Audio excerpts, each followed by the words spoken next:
And it's going to be on Okay, OCNN. yeah, it's on the OCN and we are live. Hello, everybody. Oh, This is Uncle Grumpy. Welcome to Grumpy Tonight.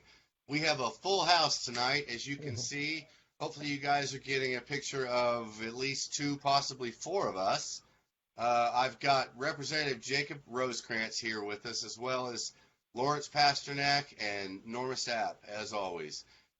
We've had a heck of a day. It's been a lot of fun, and I'm looking forward to talking about what we did today. But Representative Rosecrants, first I want to address some things you and I were discussing last week. I know one of the things you've been a strong supporter of has been just about anything that has to do with teachers.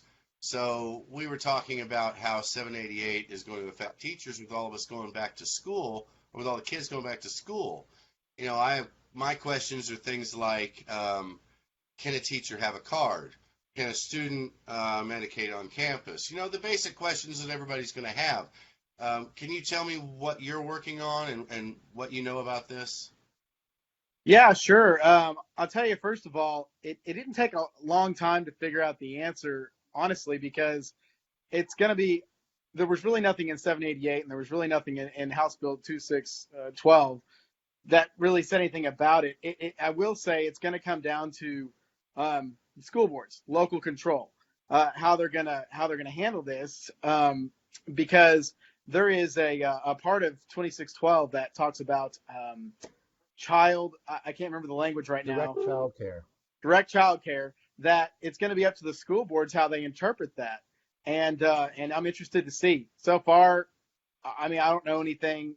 I have no news that teachers are being told not to have cards. But the big worry from teachers I've talked to are, yeah, they may have a card, but can they lose their teaching license if something happens or whatever else? And I don't know necessarily. That's why I'm glad that we have three experts here that we can talk about that. But I will tell you, it is going to come down to the local school boards on what they're going to want to do about that. Well, that's certainly another reason to encourage everybody to get involved in every single local election. You know, I put a call out to everybody. I personally haven't even had time to do it, so I failed at my own call out here, and I'll point that out. But I've asked everybody to look up every single elected official in your district, down to the dog catcher if they're elected, because local politics is where it all starts. That's how we set the tone, and I hear that's what you're saying here. The whole cannabis in school issue may come down to the neighborhood you're in and how the rest of your neighbors feel about it. So this would be a reason to encourage you to get out and talk to them about that. Yes, and also you asked about students being allowed to medicate.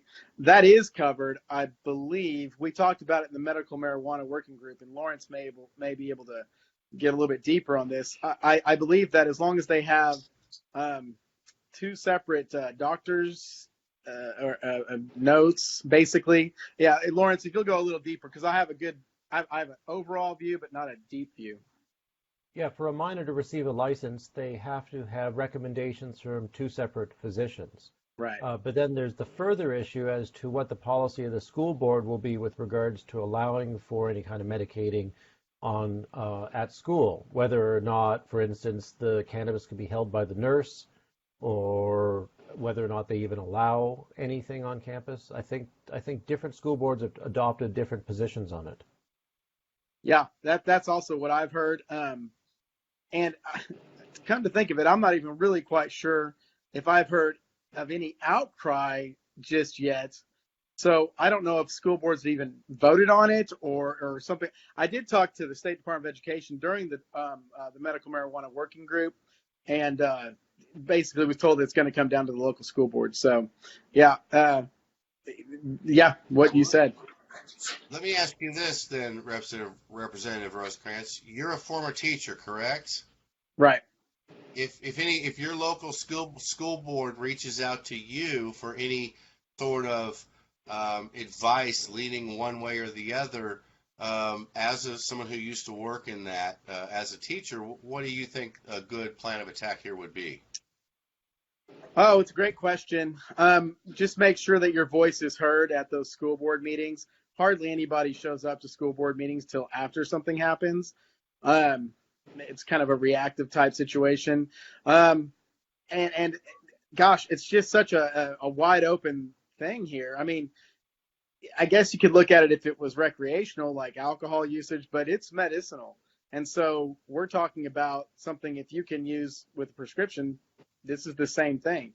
So honestly, I don't see any kind of problem going forward, but it really does come down to those local school boards. So be loud, make sure they understand your point of view, especially as a teacher. Beyond that, there's not a whole lot you can do except get involved in elections if somebody's not reflecting, what you want or what you believe should be right. Norma, would you like to throw something in on this? Well, I would hate to be in that position as a school nurse or as a teacher or even the administrator if you're not familiar with cannabis medicine. So if there's parents in that area, maybe you guys should all get together, parents that need advise the people at school for their children. Maybe you guys should all get together and talk about education because, like I said, I'd be uncomfortable administering it. Okay, yeah, Norma, it looks like your video cut out. We still got all that audio, though. We heard you pretty good. Yeah. There you go. You're back. And, yeah, that's a good point. These parents need to start getting together and talking about this because they're the ones who are going to make the decisions. And we can't just shut the door on the idea. I mean, even those that may not be for this have to look at they just got to be a little open-minded about it, I think. Lawrence, Well, would you I like agree. to question in here? Well, a couple thoughts is that many ADD drugs are amphetamines, and in fact, methamphetamine is also prescribable as Schedule 2 for attention deficit disorder. So right now, school boards can allow students to use methamphetamine on campus, right? An extremely addictive and dangerous drug.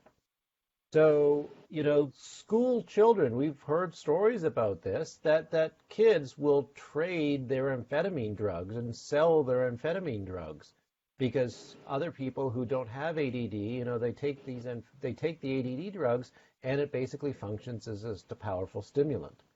So, the idea that kids are already being medicated by extremely dangerous, extremely addictive drugs, cannabis doesn't, have the same kind of risk profile that you would think that school boards would prefer it if kids found cannabis to be effective for ADD and had them use that on campus rather than methamphetamine.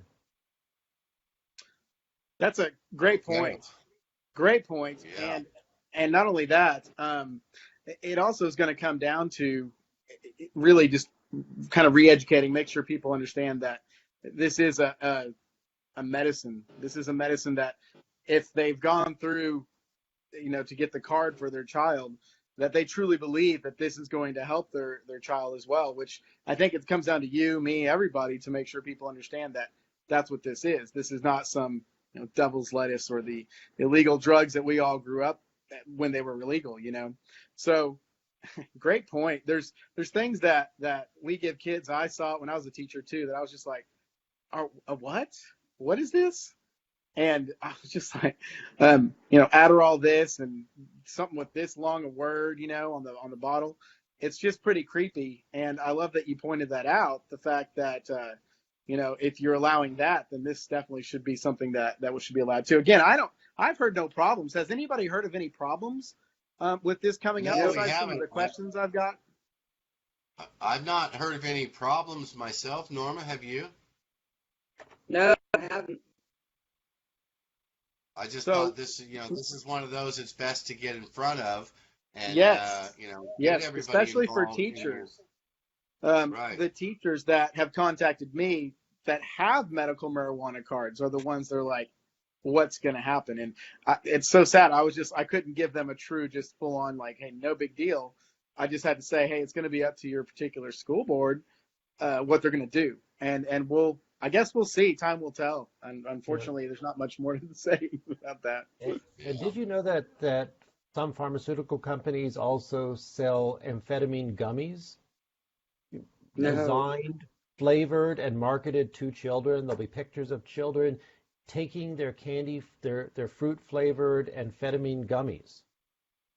There's amphetamines in in that fashion marketed by pharmaceutical companies. Wow. Wow. Wow. Well, and you Dub, brought up some. Sorry, go Norma. I'm sorry.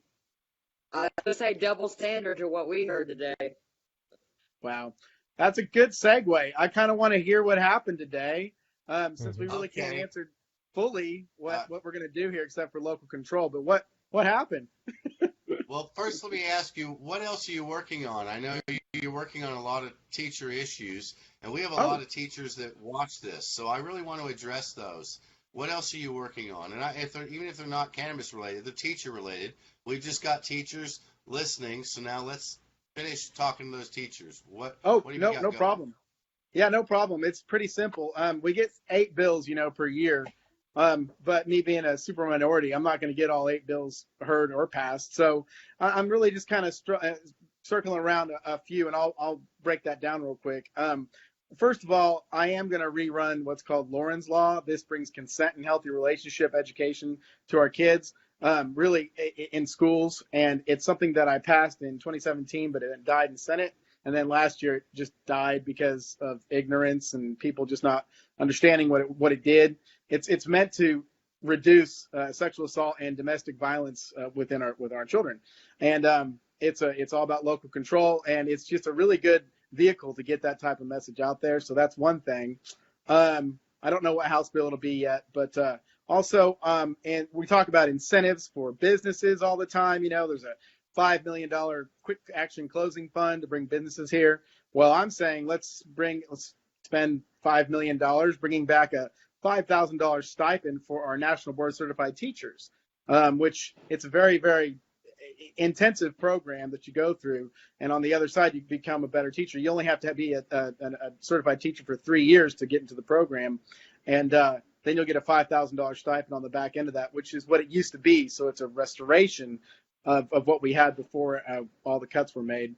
And lastly, but really kind of gaining a lot of legs, is I noticed that we standardized everything in education right when I became a teacher. And I was like, well, I don't remember all these standards being around when I was younger. And we've really harped on like the over testing and the benchmarks and benchmarks 10.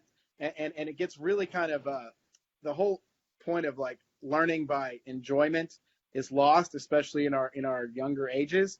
So I kind of saw a story about in New Hampshire where it's standards too. They introduced play-based standards for kindergarten, and I decided to get involved in this along with some colleagues from across the aisle, Representative Sherry Conley and a few others.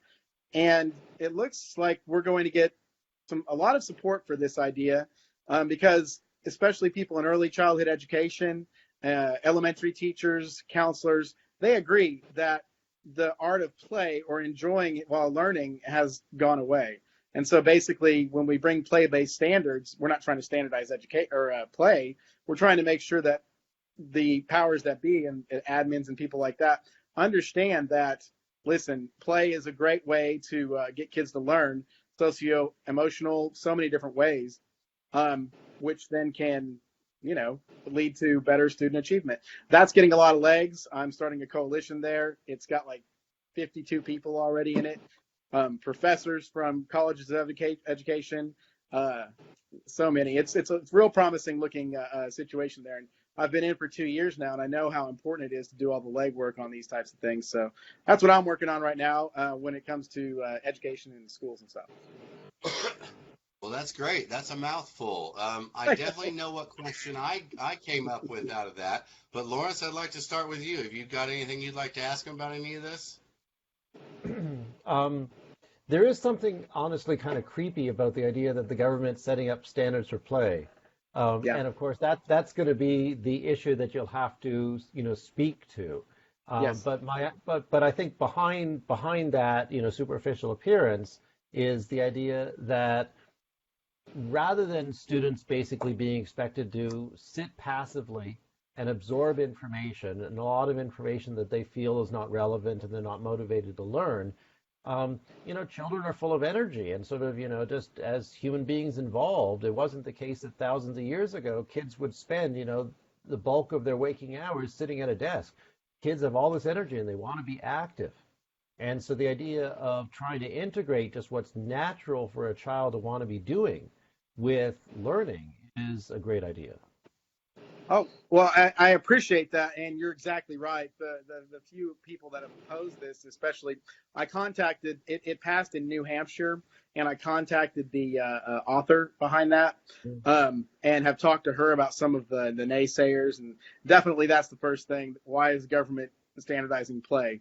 And it's not even that, but that's going to take education on my part and my coalition's part to get people to understand. I mean, we have parents, we have so many people that agree that, hey, in a perfect world, let's just get rid of all the standards and have guidelines and make sure that people understand it's not such it's hard to make kids understand, they all learn at different levels. So when you standardize something and expect them to learn like a black belt in karate, but you're supposed to do it in a year. So that's the whole point. And that's definitely a good point that we're going to come up with in my coalition to make sure that we understand how to speak to those people that believe it that way. Yeah, and one thing I could say as an educator myself, that active learning is really important, that there's a significant difference in terms of the amount of content that somebody's going to retain if it's simply just introduced to them for them to write it down and then take a test, as opposed for them to engage in an activity where they're actually using the information as it's coming in. So, that's absolutely right. That is so terribly lacking, as I see it, in our education system, that learning is far too passive. It needs to be more active.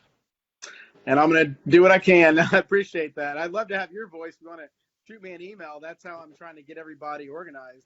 Sure. It would be nice Norma, to have your voice on that too. Norma, have you got some questions you'd like to ask him about some of this? Yes, Representative Rosecrants, did you say that you're moving towards allowing independence on how to teach at different school, independent districts?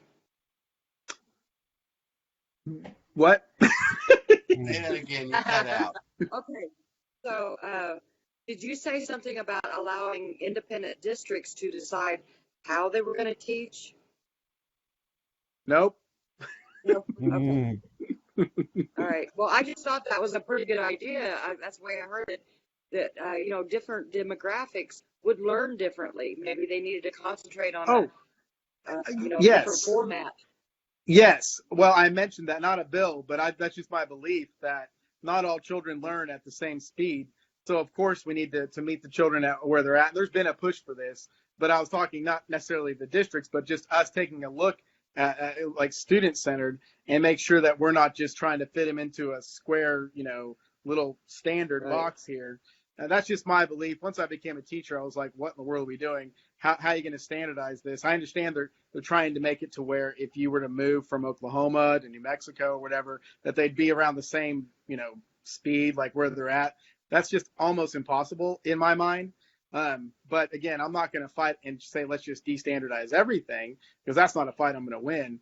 I'm just trying to make sure that we understand, especially since it's been done in another state, that, hey, play-based, socio-emotional, getting out of your seat, those things are okay, Let me actually just supplement this as well. That when I teach logic, particularly freshman logic, I think one of the most valuable experiences that they have is in groups, when I give them a problem up on the board and they work together to solve it. And so, the performance that comes as a result of that is substantially higher than if they're doing it on their own. So by simply getting the students to engage in a project with one another makes an enormous difference. Oh, I learned that too, definitely, as a teacher. It's hard to learn at first, and that's just part of, being a teacher. But once you get that down and understand group dynamics and trial and error, it's a game changer. And I'm not trying to legislate that, but that's just, I agree with you on that for sure. Okay. You can't legislate how they're going to teach. I've got one I want to throw in here. What I pulled out of that was right at the very beginning. You said we're each given 8 bills. Right. What is that you're talking about? Because that is information I really need to know, because if each person is limited to how many they run, I need to know who I want to approach with what, that we want to approach with what, to Yeah. try and get through next year for cannabis. Because we know somebody's not going to want to give up all their bills just to cover cannabis. So we're going to have to spread it out. So tell me about that. I did not know that. Yeah. In the House of Representatives, we only get 8 bills. We could create 1 million of them, but we're only going to get to run 8. You see what I'm saying? So, Right. It's just, yeah, you definitely have to be cognizant of that. If you either get one person to do all 8 or 6 or whatever, it's called a suite of bills. Excuse me. But yeah, more than likely you're going to want to spread them out. Now, I will tell you, obviously, the party in power, the majority party, especially the floor leader and speaker, they can run whatever they want to run, and however many bills they want to run too. That's why whenever you see Representative Eccles, he's got a ton of bills. Do you see what I'm saying? And Yeah. that's just that's part of it's the way it was whenever the Democrats were in charge. It's the majority minority situation. That's just the way it works. But yeah, you have to be aware that most of us are just going to get those 8 bills, and so that's just all there's to it. Yeah. That's extremely useful information for us. Norma, we've got to keep that in mind when we're figuring out how we want to tackle some of this next year at the Capitol. Well, and senators get unlimited amounts of bills, so that's another thing to know too. They can all of them, as many as they want. All right, and Representative Rosecrants, I want to let you know that we do have a lot of teachers that watch here, and I want to make it clear that this forum is open to you to come on and talk in further detail about each one of those things you've raised tonight. It doesn't just have to be cannabis. We'll put out a notice letting the teachers know what we're going to be talking about, when we could do this once a week or whatever you want to do. This platform is here for you to help get your voice out, and we'd love to hear what you have to say. Well, and I appreciate that. And also what I'd really love to come out of it once we kind of push it a little bit more, because this was a little bit kind of off the cuff and I didn't have time to like say, hey, tune in. Going further, maybe I could get some questions from the people that are listening in, so I could start kind of researching that, because I've already got my own questions and people have asked me questions, but I'd love to know, as much as I love hearing my voice, I want to actually answer people's questions too. So. Well, we won't hear too much of you, because I can't stand to sit here quietly for too long. I like to hear my voice too much, so that's always going to override every other voice. Okay, let's segue into the very interesting day that we had today. Myself and Norma Sapp and Lawrence Pasternack and Julia Zell showed up today. We were invited to the well, Norma, you tell us where we were invited, since you're the one who got the invitation. The Cleveland County Republican monthly meeting, and Dave Spalding and Eve Spalding, his wife, run that chapter. Right. Okay, so this was a room full of Republicans. This was the banquet room of a barbecue place, and I knew, and Lawrence and I talked about this. He wasn't sure what type of crowd we would run into. I kind of had a feeling it would be an aggressive crowd, but I must admit, even I was a little shocked at how aggressive and how pre-788 some of the people were. Yeah. Lawrence, you had quite an encounter with one particular gentleman. Tell me what you got out of the meeting and what you saw with all the interactions. Well, overall, I just felt very disappointed for the most part. I'm a fairly meticulous thinker, and so when I present something, it'll be presented over a series of steps. And I just found that either they didn't have the attention span or they weren't used to somebody that's going to actually explain something in detail. So I would make an initial step, and then somebody would basically just assume that that's all that I had to say.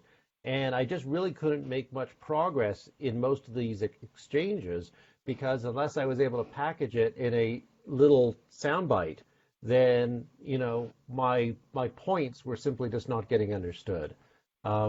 I tried, and I've been in a lot of events like this before, even with very anti-cannabis crowds that have been more patient. I just found really a shocking lack of patience. regulations. Yeah, I think there was a couple people that were clearly angry when they got there and angry at the cannabis community, and they were clearly intent on making that anger known. What surprised me, I think, was the amount of regulation they were screaming for. Because Ironic. again, Yeah. because again, we were at a Republican event, a Republican monthly meeting. I didn't think the Republicans were for more regulation, but I don't think that we could have come up with enough regulation to keep some of the ones in this crowd happy. Norma, what do you think about what happened today? Well, actually, I know you guys were focusing on the ones that were kind of, being forward, but that I think was only about a quarter of the crowd. And yes, they needed to experience this more, be more educated on it. But I think we did that today. I think we did a really good job of putting some thoughts in their mind. Remember that one girl that was at Norma, we caught. Go ahead. You're Did cutting I out, drop out? Norma. Yeah, we didn't Okay. hear most of that. You're cutting out. Try one more time. Alrighty. I think we only had about 25% that were still kind of uneducated. I think the rest of them were just genuinely interested. Yeah. Some people who just were silent might have been just ready to learn, but unfortunately, the more vocal ones were, Right. it was like it was an opportunity for them to vent. I have a Yeah, few I would questions. agree. I would agree it was a small percentage, but as Lawrence has just said, those were the only ones that asked the questions. Now, after the event was over, several people came over and asked other questions that clearly they didn't want to ask out loud because they were on the opposite side of the people who were asking the questions. I don't know what the dynamic was of these people. They all knew each other. But some of them that came up and asked afterwards, they didn't want to ask them out loud, and they were okay with it. They had real questions that were positive. And I have a few questions, if you don't mind Sure. me asking them. Was there any other legislators that were in attendance by chance? There were a few other Yes. elected officials, no state lawmakers, but there was like a city council person and And the court Sheriff's clerk, representative, county clerk. yeah, a sheriff's representative. Oh, yeah. And interesting. then Yeah. there was a man that says he's running for that representative seat next year. So there was a guy planning on running. Yeah, I don't remember what district it was. 46? Yeah, could be. Is that your district? Yeah, I don't know. Okay. Hey, Maybe. we love the Cleveland County GOP all the way. But I was gonna my other question is, so you'd say it was a vocal minority, but then there was other folks who were supremely interested, because there's a lot of medical marijuana businesses popping up here in Cleveland County, a ton, and so Yeah.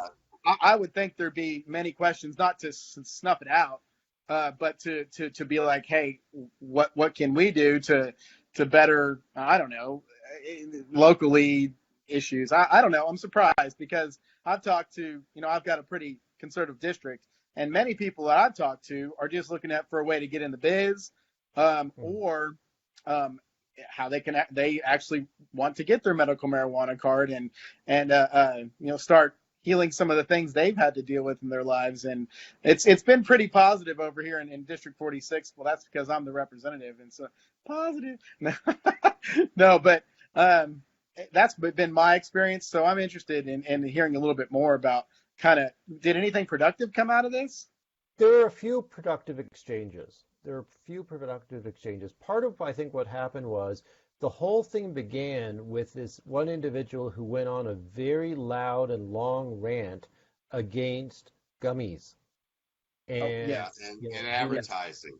Sure. And he was furious, and we expressed to him that we're completely on board in Same. opposing any kind of packaging or marketing or advertising towards children, and that the Department of Health has promulgated rules, that 2612 has rules, and so his issue is one that we're sympathetic with, and that lawmakers are sympathetic with. Yet it was very hard to get past him to even start really moving beyond his concerns. And like I said, I think that set the tone.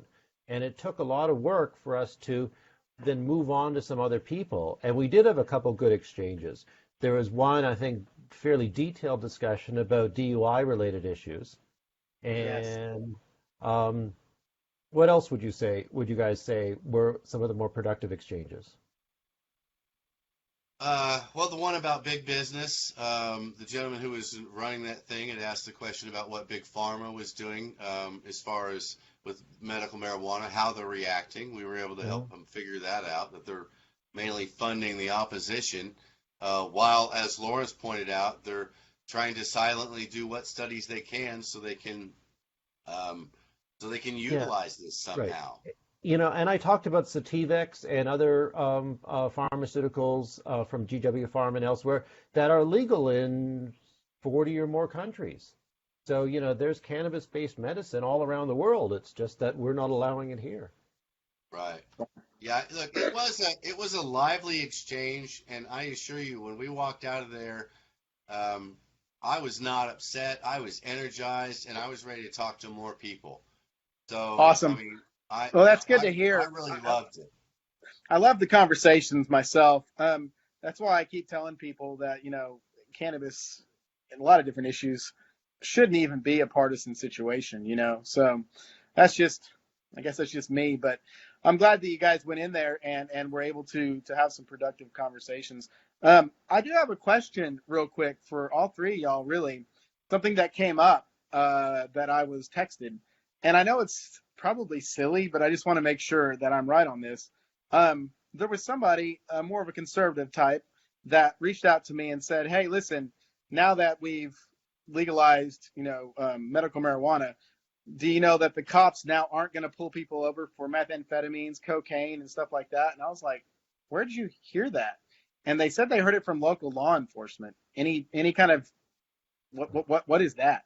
No, that's just something somebody's made up. We are at Yeah. we spoke to law enforcement today. There was law enforcement there. I assure you, they're not going to let up on any stops.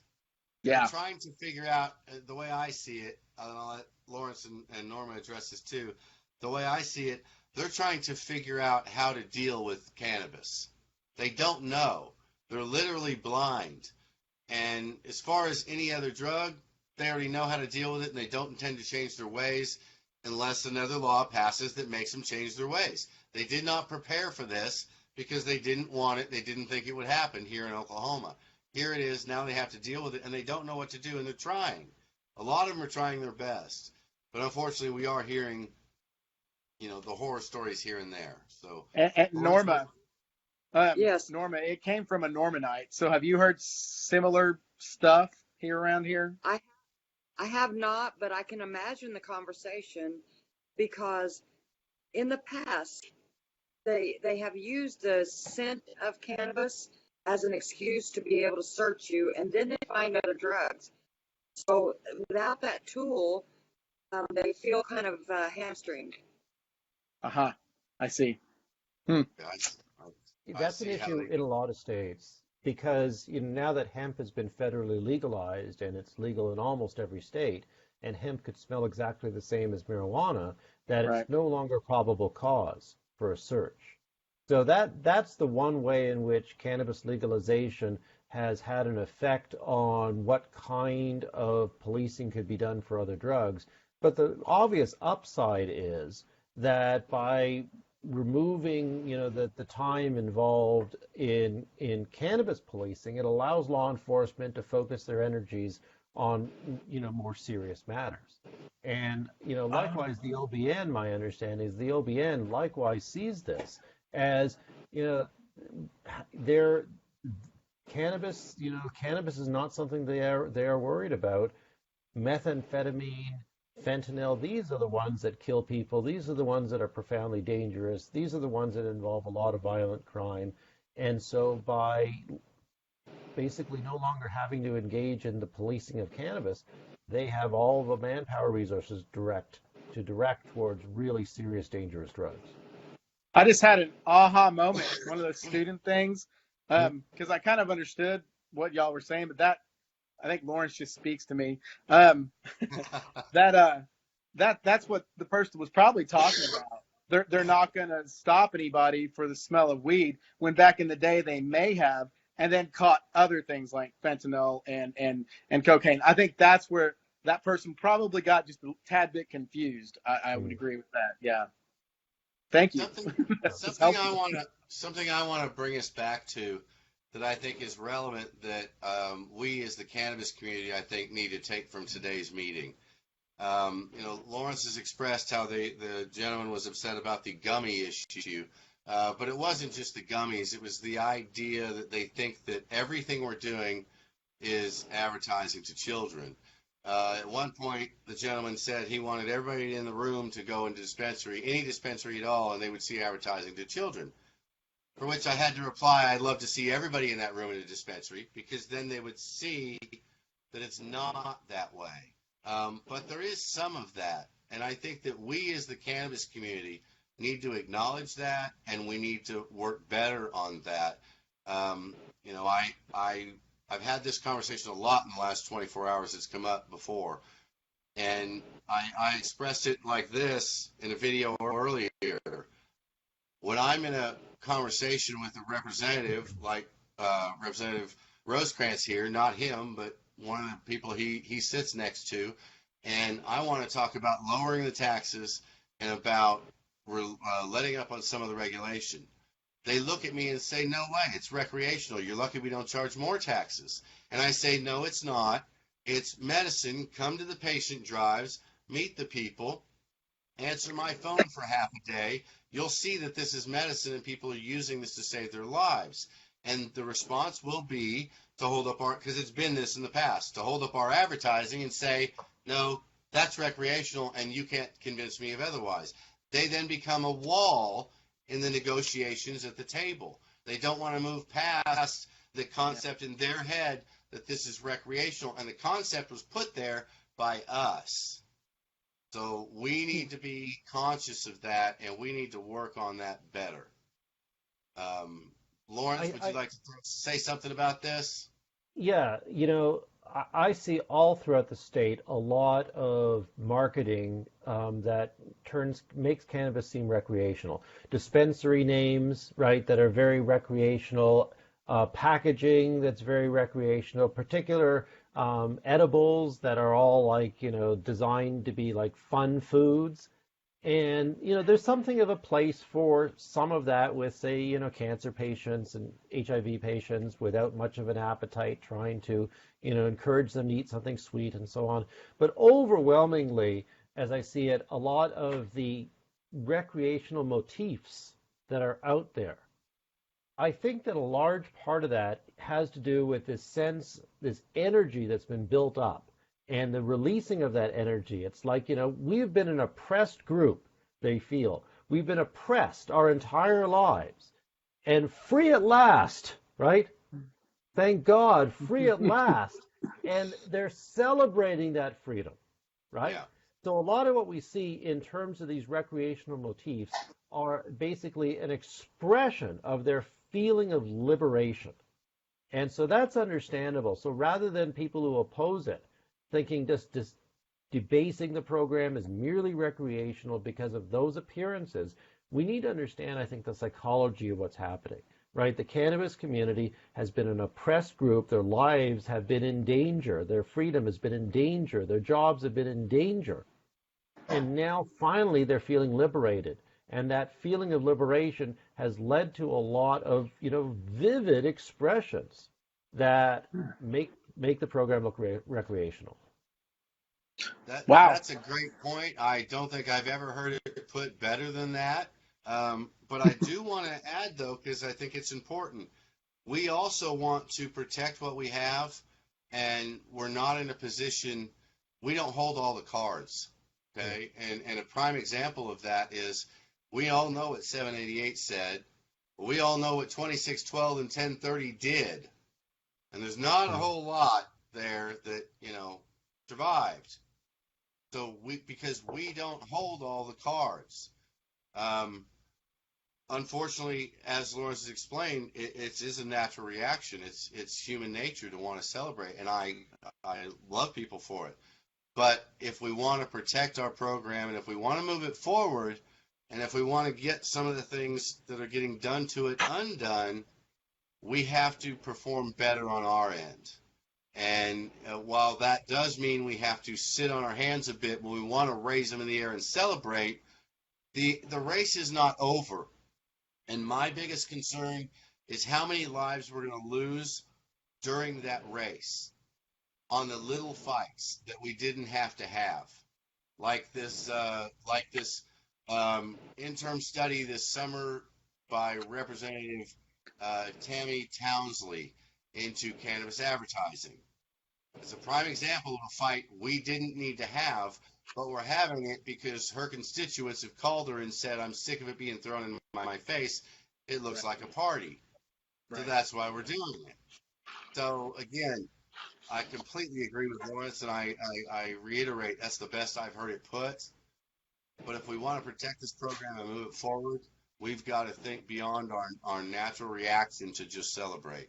And we've got to be strategic and remember that this is a chess game, not a checkers game. We need to be playing the long game here.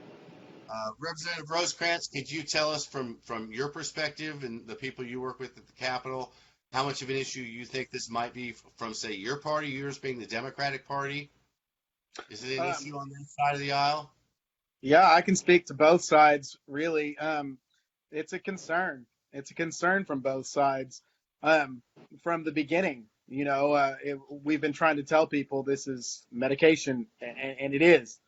But there's always, especially on the other side of people, not everybody, but mostly the naysayers are going to be, well, no, obviously, and they'll point to a certain situation in their county or in their city, something like that, where somebody has used I think we've seen like a teddy bear here in Oklahoma City or something like that for ad purposes. Because, there's so many businesses out there, so many. There's been a boom. And not everybody's going to have, the same ideas about how to advertise. So you're going to have a few people point to just a very few things, and that's why an interim study comes from.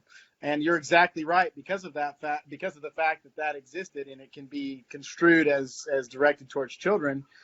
Well, here you have an interim study, and when you have an interim study, usually you have bills that follow that. So we're going to have to be real wary as legislators also to make sure that we understand, to learn from you all in the cannabis community what is going on, and not just let a few businesses ruin the whole entire thing. Do you see what I'm saying? But I will say that it is a concern. It's been a concern since day one, and also many people are like, on both sides, are like, well, this has got to be recreational. It's going to be too hard to regulate. So it's just going to go recreational. I know many doctors who would like to have that happen, by the way. But I don't know. We'll see. I always like to look at other states, and I look at Colorado and California and these types of states, and I'm like, well, you started out with medical, and it didn't take long. They went to recreational pretty fast. But I think the big point, decades. Yeah. Often, in California, for instance, 1996, they went medical, and then they went recreational in 2014? Yeah. Oh, I didn't know it took that long. Yeah, Colorado took a long time The too. average, I did a study. The average has been 13 years from medical to recreational. Now, that's not linear because, of course, there's a kind of culture shift. But the average thus far has been 13 years. There you go. Norma? Something I just learned. So thank you, Norma. What's your take? Norma, you were trying to get something in there. Let's hear it. Yes, he mentioned there's so many businesses, and yes, there are. And I just kind of revealed, as of yesterday today, that most of the growers have not been taking their product to a lab before they sell it. And there's going to be a log jam at the labs. Do you know how many we have in the state? No. Could you help me understand? I don't know. I More. don't know how many we have. Sorry. Are they going to be able to take all of the product that's going to be ready to go for testing before they can sell it after the 28th? They have to have testing results. That is a great point. The bottleneck, wow, because a lot is being produced. And Now, let me interject that the Department of Health still has not, to my knowledge, promulgated rules for testing. The 2612 required it, but the Department of Health still does not issue those rules. that's true. Okay. Yeah. I would like to say, Representative Rosecrants, I do have an idea on some legislation we could talk about later that has to do with labs. So I'd love to take one of your 8. One of Mine your are, 8 mine are getting bills. filled up pretty fast. Let me- But let me no, also- we I'd gotta love to speak hear. I'd soon love to hear then. your ideas. Let me also speak to an issue concerning the medical recreational. That the recreational, right, is sort of going to be the loudest voice, right? They're the ones that are in that celebratory state. Similarly to when we were at the Republican meeting earlier, right, there were certain voices that were really loud, while there were a lot of other people who just sat silently. So, the fact is that most medical patients aren't going to be as vocal. Most people who have multiple sclerosis, Parkinson's disease, chemotherapy-induced nausea, and the list goes on, who are just struggling to survive, they're not the ones out on the street celebrating, right?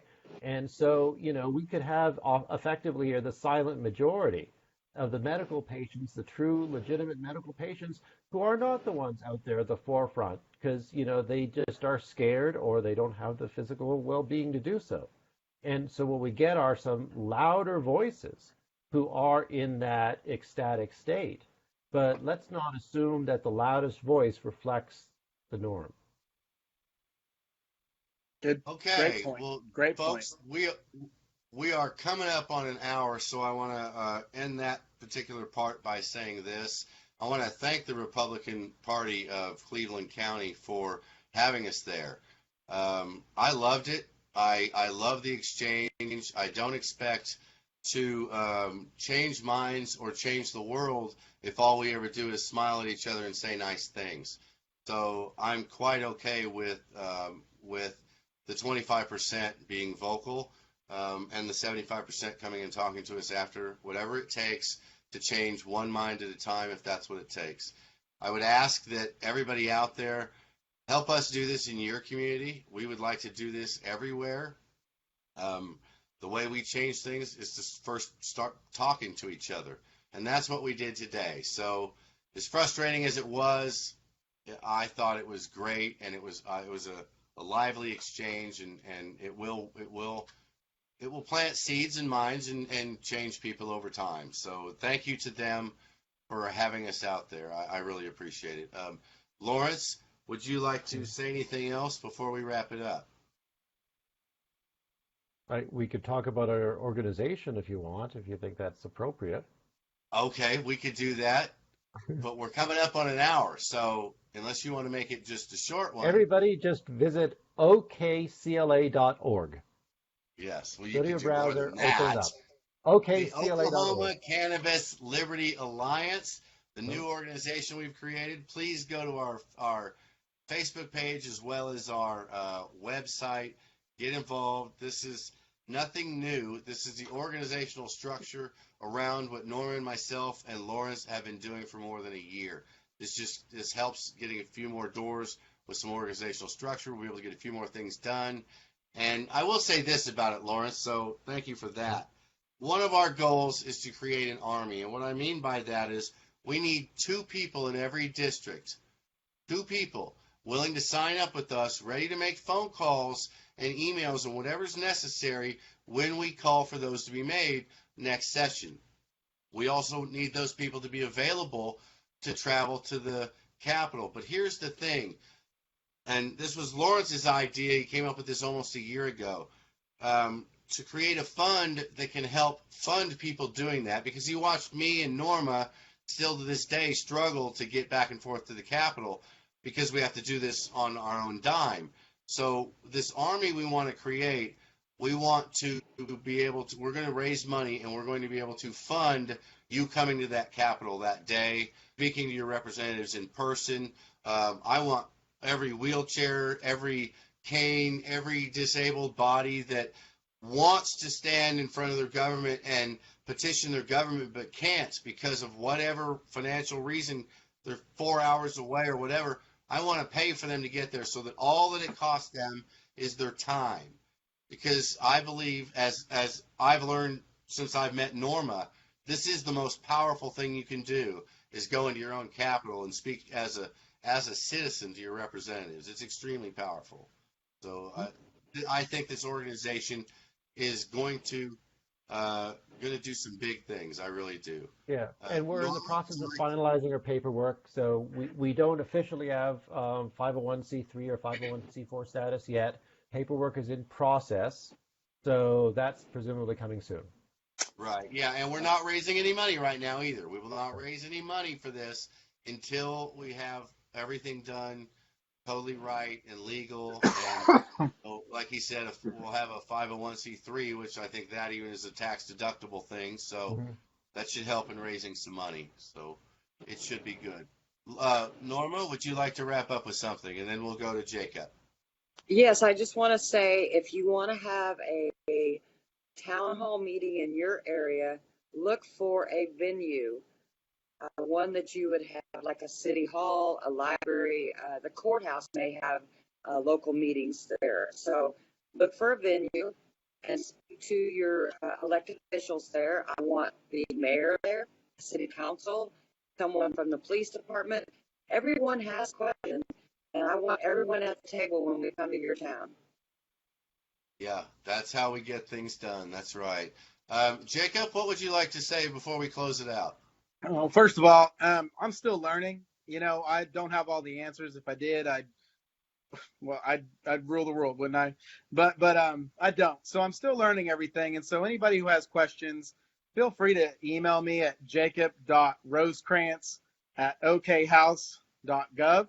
And any questions at all. I've built quite a relationship with the cannabis community, the wonderful folks here who I've kind of been with you guys since the beginning of all this. And at least Norma, gosh, I've known about her for forever. She's been fighting the fight for a long, long time. And then I've met everybody else, and I really appreciate y'all's feedback and your knowledge. And I can be that conduit for anybody who has questions, and I can answer those questions with experts from the field. And so just email me anytime. I'm really accessible. You can find me on Facebook too, Representative Jacob Rosecrants.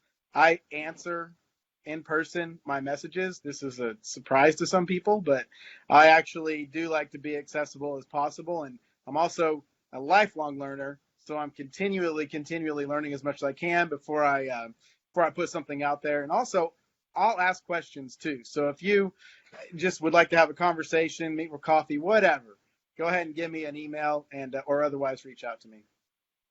Great. Okay, I'll wrap it up, but you guys don't hang up. I'm going to speak to you after we're done being live. Folks, that's going to be it for tonight. I want to thank you all for watching. I want to thank Representative Jacob Rosecrants for coming on such short notice. I just called him a couple hours ago about this, and I really appreciate that. And again, I want you to know this platform is here for both sides, so you're always welcome to come and speak in further detail about those bills that you've mentioned. They all sound like good ideas, and we want to hear more about them and then help you get those through or stop you at the front door, whatever it takes. But we want more information, so please come back and as often as you like and help us understand all that. And of course, Norma and Lawrence, thank you guys both for all the time that you spend doing this and giving up your evening to come on the show tonight. I really appreciate it. I do want to thank the sponsors, Sweet Leaf in Bartlesville. They're a grow, a process, and a dispensary, and they have a health clinic, so they're doing everything. And Green Country Bud in Tulsa. If it wasn't, and they have 2 locations now, if it wasn't for sponsors, I wouldn't be able to be on the road doing this so much, and I wouldn't have been at that event today and had all those great exchanges. So thank you to the sponsors. That's, as with anything, that's how we get things done. We've got to have a little bit of money. So thank you to them, and please support those that support us. And that's it for tonight. Until next time, stay grumpy. I'll see you on the road.